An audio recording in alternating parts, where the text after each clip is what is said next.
우리 주 예수 그리스도의 능력과 강림하심을 너에게 알게 하는 것이 공교히 만든 이 얘기를 쫓는 것이 아니요 우리는 그의 크신 위엄을 친히 본 자라. 저렇게 큰 영광 중에서 이러한 소리가 그에게 나기를 이는 내 사랑하는 아들이요 내 기뻐하는 자라 하실 때에 저가 하나님 아버지께 존귀와 영광을 받으셨느니라. 이 소리는 우리가 저와 함께 거룩한 산에 있을 때에 하늘로서 나옴을 들은 것이라. 또 우리에게 더 확실한 예언이 있어 어두운 데서 비치는 등불과 같으니 날이 새어 샛별이 너희 마음에 떠오르기까지 너희가 이것을 주의하는 것이 가니라. 먼저 알 것은 경의 모든 예언은 사사로이 풀 것이 아니요 오직 성령의 감동하심을 입은 사람들이 하나님께 받아 말한 것임이니라. 아멘. 16절에 너희 알게 한 것, 알게 한다는 것은 시편 34편 8절을 보면 맛을 보고 아는 것을 증거한 것이요. 맛을 보고 알았기 때문에 마태복음 5장 19절에 행하면서 가르침을 알게 한 거다. 크게 보면 맛을 보아 아는 것은 무슨 말씀? 이사야 42장 1절로 4절에 진리의 말씀. 어떤 맛을 봤을까요? 요한복음 8장 32절에 진리의 알지니 진리가 너희를 자유케 하리라. 어떤 자유일까? 로마서 6장 16절 17절에 죄의 종에서 해방되어 의의 종이 된 그런 자유죠. 그 다음에 행하면서 가르치는 것은 무슨 말씀? 의의 말씀. 어떻게 행했을까? 의의 배부름으로 행했겠고, 그 다음에 의를 유하는 자로 행해서 어떤 모습으로 가르쳤을까? 고린도후서 3장이제 그리스도의 편지. 그러니까 나는 이런 사람이요 이렇게 그런 거 하는 게 아니고 주위 사람이 볼 때 예를 들어 지병 집사님이 공고 때 보니까 공고 때 짐지고 뭐 성취해야 돼요? 법 성취하면 성품이 어떻게 나오죠? 온유. 그러니까 처음에 볼 때는 병신인가? 왜 그러지? 그러다가 나중에 계속 처음에 그 온유한 것으로 생각 안 하고 무슨 법을 막 역사하니까 병신인 줄 알아? 죄의 법이 많은 거야.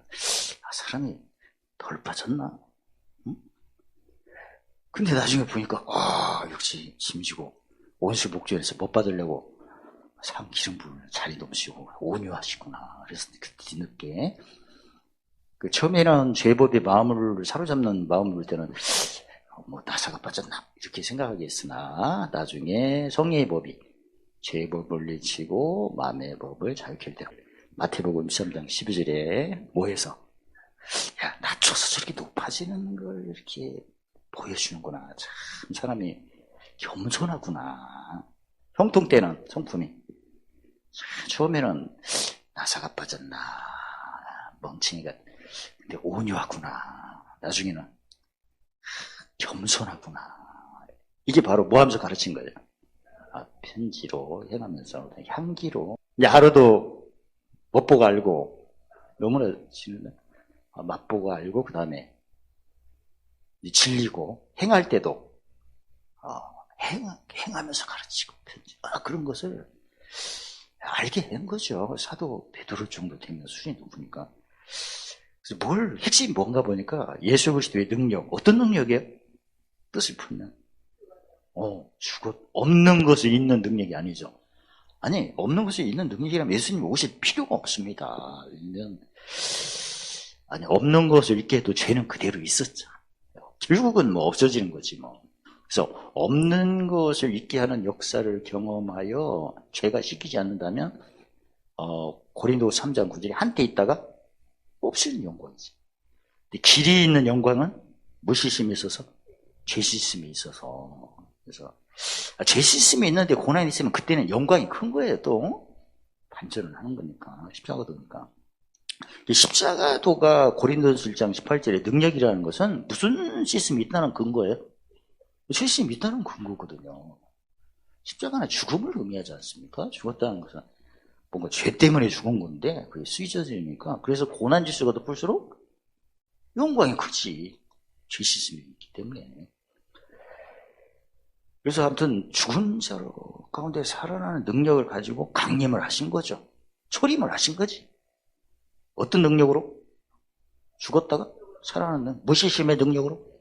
죄시심의 능력으로 강림하셨다. 그걸 공고히 만든 얘기, 꾸며낸 얘기가 아니다. 우리가 그 크신 위험을 친히 뭐 했다?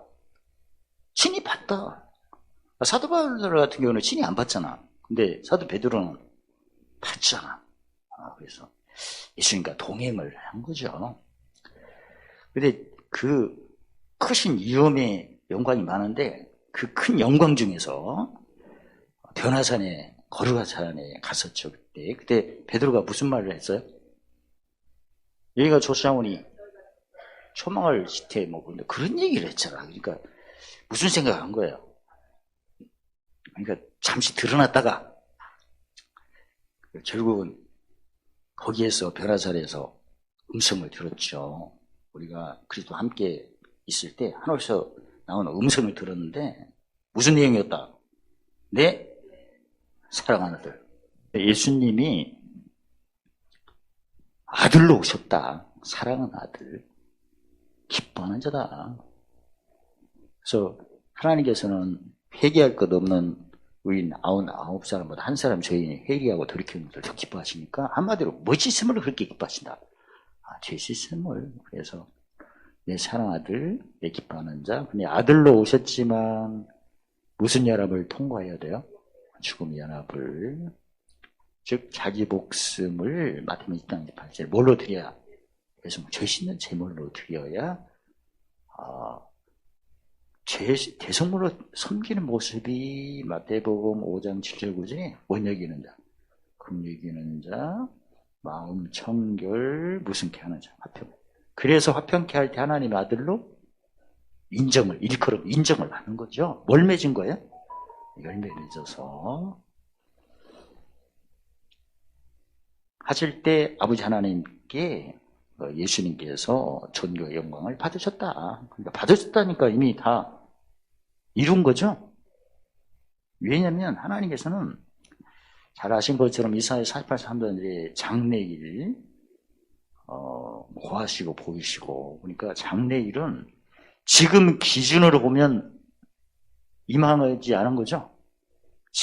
나 지금 너무나 힘들어. 지금은. 근데 장래일을 보이신 거야. 힘드는 자 같으나 힘 안 드는 거죠. 그러니까 내가 예수님이 나의 멍에는 마태복음 11장 30절에 나의 멍에는 쉽고 내 짐은 가볍다. 근데 지금 나는 쉽고 가볍지가 않은 거예요. 그러나 장래는 어떻게 된 거예요? 쉽고 가볍다. 난 지금은 쉽고 가볍지가 않지만 아직 이루지 않는 것은 뭐예요? 쉽고 가볍. 그 말씀이야 이게. 그러니까 이미 여러분과 저도 적용했잖아요. 내 사랑하는 아들, 내 기뻐하는 자면 이미 무엇을 다 받은 거예요? 존귀와 영광. 이게 무슨 싸움이라는 거예요? 이긴 싸움. 약속이 이미 처음과 나중이니까 성취된 게 보장이 된 거예요. 그래서 성령을 뭘로 주셨죠? 보조. 우리가 하나님의 사랑하는 아들, 기뻐하는 자로서 부르심 받았으면 택하심으로 당연히 존귀와 영광이 더불어 오는 거구나. 다 주어진 거죠. 그러니까 우리는 진짜 야고보 3장 2절에 뭐에 실수만 없으면, 말에 실수가 없으면 온전한 자다. 그러니까 예수 믿은 자는 이미 하나님의 사랑하는 아들이고 성차별이 없는 거죠. 남녀가 없이 기업을 얻어야 하니까 기뻐하는 자로서 이미 뭐가 무엇을 다 받은 자다. 존귀와 영광을 받은 자를 한마디로 새로운 뭐다? 고린도후서 5장 17절에 새로운 피조물이다. 우리가 무슨 일 할 때 꼭 새로운 피조물의 표현이 바로 무슨 병기다? 의의 병기다. 나 진짜 가난해. 지금은 가난해. 근데 새로운 피조물이니까 장래일 아직 이르지 않는지는 뭐죠? 모든 것을 가진 자다. 그게 말이 실수 안 하는 거예요. 그러니까 말이 실수 안 하는 것은 이미 사랑하는 아들이고 기뻐하는 자면 무엇과 무엇을 이미 받았다. 본문을. 존경해. 그래 무슨 말을 해야 돼? 아들 같은 말을 해야 할 거 아니야. 사랑하는 자 같은 말을 해야 할 거 아니야. 그게 사랑하는 자가 없는 자 같으나 모든 걸 가졌다고 외치는 게 바로 사랑하는 자 아들이 말이고 기뻐하는 자의 말이요. 근심하는 자 같으나 항상 기쁘다고 말해요. 그게 사랑하는 아들이요 기뻐하는 자의 표현이에요. 그게 실수가 안 하는. 됐죠? 나 지금 무명한 자 같아. 무명한 자 같으나 사랑하는 아들이고 기뻐하는 자니까 존귀와 영광스러운 말이 무명한 자 같으나 유명한 자들이 이렇게 말해. 그리고 더 확실한 예언이 있는데 어두운 데 비치는 등불같이 날이 새어 샛별이 떠오르는 것 같이 주의하는 것이 가하다. 물론 사도 베드로는 주의하는 것이 가하다고 했지만 예수님은 이미 그 히브리서를 통해서 사도 바울은 뭐라고 했죠? 어디에 두고? 생각에 두고 마음에 기록하라. 사도 베드로는 여러 가지 표현했죠. 에베소 5장 15절에 자세히 주의하여 가라지 6장 4절에 살펴라. 그 다음에 고린도후서 13장 5절에 시험해보고 확정해봐라. 그러니까 예수님이 아버지의 사랑하는 아들을 기뻐하는 자로서 어디를 가면 갈 때마다 아버지의 뭐가 따라다닌다? 존귀와 영광. 즉, 그 존귀와 영광이 따라다님으로 어두운 데 비치는 뭐가 된다? 등불이 된다. 날에 새어 떠오르는 뭐가 된다? 샛별이 된다. 먼저 알 것은 경의 모든 예언 사사로이 풀 것이 아니다. 옛날에 구약의 선지자가 있죠. 근데 구약의 선지자와 예수님 오시기 전의 선지자와 신약 예수님 오신 후의 선지자는 어떻게 다를까요? 다른 말로 말하면 예수님 오시기 전의 예언은 거기다 땅에 속한 예언이죠. 식용한 거, 썩어질 거. 다른 말하면 뭐 성취? 일성취. 아니, 이건 땅에 속한 예언이요. 일성취 예언이요. 그냥 썩어질 것이니까 언젠가는 흙이니까 흐르가죠. 그래서 고린도후서 3장 9절에 한때 있다가 없어지는 예언이다. 그런 얘기고. 근데 예수님이 오신 예언은 예수님이 오시는 땅인데 여기는 하늘. 예수님이 오시는 예언은 썩어질 건데 여기는 신령한 거고 여기는 예수님 오시는 일성치인데 여기는 뭐? 이게 진짜 예언이야. 그러니까 예언을 10편, 19편, 7절, 11절 보면 당신이 입술이 열매로 찬미제사를 항상 드리면 다음 단계는 어떻게 될 거다? 찬미제사면 이사야 8장 입술에 그 아침빛을 보는 거죠. 그 옛사람이 지나가고 그 다음에 어떤 사람이 나타난 걸 볼 거다. 우둔한 사람이 어떤 사람이 될 거다. 그래서 그게 예언이야. 정확하죠? 그 언제쯤 되냐? 아니 많이 할수록 빨라요. 그러면 되잖아. 오늘 23일, 24일쯤은 될 거예요. 그런 게 아니고 그건 이성치잖아.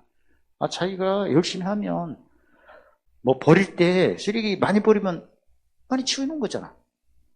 그래서 그 예수님의 예언은 일성치가 아니고 뭐다? 법성. 그러니까 헤아림도 예언이잖아요. 너 헤아림으로 돌아왔고 많이 헤아렸네. 더 받지? 그게 모성치 예언이에요. 법성치. 그러니까 우리는 옛날부터 저도 보면 언제 어떻게 되냐, 뭐가 되냐 그런 걸 많이 이렇게 접하다 보니까 다 그 종의 예언이에요. 한마디로. 근데 분명히 오늘 본문에 나의 사랑하는 아들의 예언. 내 기뻐하는 자, 그 아들은 무슨케 하는 자가 기뻐하는 거예요. 하필 그런 예언은 이사야 14장 24절에 따라서 하겠습니다. 나의 생각한 것이 반드시 되며 나의 경영하는 것이 반드시 이루리라. 미리 약속하신 생각과 경영이 이게 예언이야. 그리고 우둔한 걸 지나고 지혜가 이렇게 계속 채워지면 모성치가 빨리 돼요. 마음의 기쁨, 무신법을 물리치고 무신법을 자유케 하고, 생명의 성녀의 법이 죄의 법을 물리치고, 무슨 음성을 들어요, 그때? 성령께서 요한복음 14장 26절에 모든 것을 가르쳐 주시고, 말씀하신 것을 생각나게 하시고, 고린도전서 2장 10절에 깊은 거라도 통달케 하시고, 지름길로 이렇게 꼭 필요할 때마다 이렇게 하세요. 이 성경에 예언한 것은 사사로이 푼다는 것은 모성치로 푼다는 거예요. 언제 복 받아요? 언제 이사 가요? 그런 게 아니고, 아니 우리는 어디 이동을 하거나 뭐 하거나 이게 중요한 게 아니고, 누구를 불러? 누가복음 5장 3절 죄인을 불러 회개시키는 일이 지금 하고 있는 거죠. 죄인을 불러 회개시키려면 내가 어디 가든지 뭐 체크하고 짐 체크하고, 죄인의 짐이 나한테 어두움 깜깜이 나에게 오는 거니까 세상에 나한테 못 박히는 거. 그럴 땐 내가 못 박힐 때 세 가지 해야죠. 어떻게? 긍휼, 청결, 화평. 마태복음 20장 28절에 목숨 뭘로 섬겨야 돼요? 오늘은 죄 씻는 제물로 어떻게 쓰이는가. 그리고 내가 마태복음 23장 12절에 뭐 할 기회를 또 주신 거죠? 낮춰서 높아지는, 낮추는 모습이 두 가지 있는데, 마태복음 20장 26절에 크고 작거든 섬기고, 으뜸이 되거든 종로하고. 그게 모성치로 풀이해야 된다. 법성치로. 그리고 내가 어디를 가든 무슨케 하기 위해서 풀이하면 화평케 하려. 근데 사사를 푼다는 것은 무슨 일을 생각하고? 사람의 일을 생각하고. 일성치죠. 아니 일을 하는데 누가 약하면 일이 되겠나요? 제거를 해야지. 약한 사람 빼야지. 그럼 일성치 하는데 누가 미련하면 일이 됩니까? 안 되지. 빼야 돼. 또 일을 하는데 없어봐. 없는데 무슨 벽돌을 사. 없는데 누가 공짜로 주나? 있어갖고 뭐 해야 돼요. 그러니까 일성취할 때는 강해야 되고 있어야 되고 지혜로워야 돼요. 그래 일이 되지. 근데 법성치는 짐이 세야지. 일단은 어떤 사람 짐, 약한 사람 짐, 어떤 사람 짐, 없는 사람의 짐, 어떤 사람 짐, 미련한 짐. 그래서 내가 뭔 노릇하고 대성물을 섬겨서 그 다음부터 권능을 얻는 거거든. 그게 법성치지. 가끔 보면 그냥 양다리 거치는 것도 있는 것 같아. 아니 우리는 죽기 살기로 아까 살아주구나. 그럼 뭐 성취해야 돼? 법성취하지. 어디 가면 좋은 일이 아니고 극일이 이길 일이야. 좋은 일이 아니고 극일이 이길 일이 어느 지점에서 나타나나 그걸 기다려요. 그래서 한 방 해서 홈런을 쳤어요. 그냥 기다려서 오면 뭐 성취해줘? 잠언 13장 12절에 소원 성취지. 그러니까 극일이 이길 일이 반드시 있는 거예요. 그게 뭐 힘이 하든 강하든 뭐 나타나든 마음으로 하든 영으로 오든 상관없이 오기는 와요. 예. 가장 근본적으로는 뭐가 비춰갖고 오는 거죠? 잠언 27장 19절에 마음이 서로 비춰갖고 오는 거예요. 설령 그 상대방이 직접 안 오더라도 생각을 했거나 다 오는 거거든. 영어로, 혼으로, 영혼 몸으로. 그래서 경애에 쓰인 모든 애인은 사사를 풀 것이 아니다는 것은 멋성치로 풀 것이 아니다. 이 성취가 아니에요 지금. 뭐성치로? 법성치로 해야지. 법성치로 하면 단축이 되는 게 많아. 꼭 필요할 때마다 이렇게 하세요. 그러니까 우리는 그냥 뭐에 실수만 안 하면, 말에 실수 안 하고 진짜 그 하나님께서 미리 고하시고 보신 예언대로 하면, 멋성취하는 예언대로 법성취로 하면 말에 실수가 없는 거지. 일성취 막 이렇게 양쪽으로 하는 경우가 있는데, 일성취 해버리면 아니 누가 미련하겠는데 그게 속이 안 뒤집어지겠어요. 미련한데 또 약한데 어떻게 하겠어요. 없는데 어떻게 해 또 짜증나. 근데 법성취로 하면 이때 내가 잘 섬겨서 뭘 받는다. 사도행전 1장 8절에 권능 무슨 부음? 기름 부음. 성령이 뭘 받아? 보증. 그래가지고 막 생각보다 이렇게 지름길로 되고 더불어 받는 거예요, 다. 그래서 지난번에 그 베드로 1장 10절 11절을 보면 그게 예언이에요. 내가 언제든지 실족하려면 어디까지 생각한다? 부르심, 택하심까지. 그래서 내가 뭘 받았으면 주님 응답해서 감사합니다 하지만 이 응답 주신 것은 섬겨갖고 몰사토로 응답하셨습니다. 복음을서 그러니까 지식에서 출발해갖고 지혜, 그 다음에 에레미야 9장 24절에 뭘로 알기를 첫 번째 기뻐하시니까 명철까지 얘기를 해야지. 내가 힘 있고 하노니까. 그러니까 뭐가 생기면 주여 잘 섬겨서 몰사토록 허락하심을 감사합니다. 복사토록. 우리 애가 너무나 하나님께서 역사하시고 우리 자녀가 역사되고 누구가 뭐가 되면 하나님께서 이렇게 큰, 아까도 말했죠? 사랑하는 자, 기뻐하는 자, 뭘 주신다?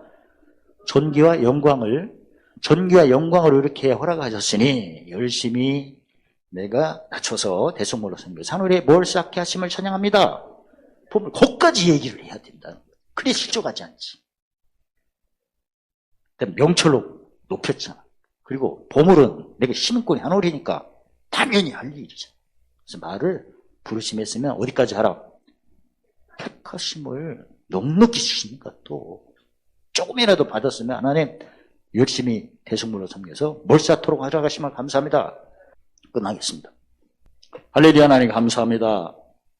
사랑하는 아들 기뻐하는 자로서 전과 영광을 마음껏 누리도록 이기는 기업을 쌓도록 모든 은혜 넘치고 항상 풍성하고 보물 쌓는 착한 일로 관계된 거 완전하도록 극복하심을 찬양합니다. 예수님 이름으로 감사하며 기도리옵나이다. 아멘.